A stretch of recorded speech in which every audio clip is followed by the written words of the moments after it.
নমস্কাৰ বন্ধু বান্ধৱীসকল, মই শফিকুল ইছলাম আৰু আপোনালোকে চাই আছে মোৰ Darrang farming live YouTube channel আৰু ফেচবুক পেজত। তো বন্ধুসকল, এইবিলাক হ'ল আমেৰিকান ৰয়েল টাৰ্কি চৰাইৰ পোৱালি। ইয়াতে বৰ্তমান 20 পিছৰ ওপৰত আছে। চাওক পোৱালিকেইটাৰ চাইজ। ইহঁতৰ বয়স হৈছে আজি 17 দিন। 17 দিনতে চাওক কিমান ডাঙৰ হৈ গৈছে পোৱালিকেইটা। চাওক এইয়া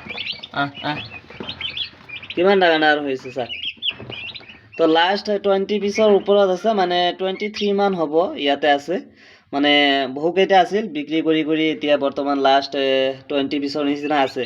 যদি আপোনালোকৰ কাৰোবাৰ লাগে তেনেহ'লে ল'ব পাৰিব। বহুতে এনেকুৱা চাইজৰ পোৱালি 1 মাহৰ পোৱালি বুলি কৈ চেল কৰে, কিন্তু এইকেইটাৰ বয়স যিটো হৈছে সেইটোৱে মই আপোনালোকৰ লগত ক'লোঁ। আৰু যদি আপোনালোকৰ লাগে এনেকুৱা চাইজৰ পোৱালি তেনেহ'লে ল'ব পাৰিব। স্ক্ৰীনত মোৰ নাম্বাৰটো দিয়াই আছে। তো যিয়ে নহওক, ধন্যবাদ বন্ধুসকল। জয় আই অসম।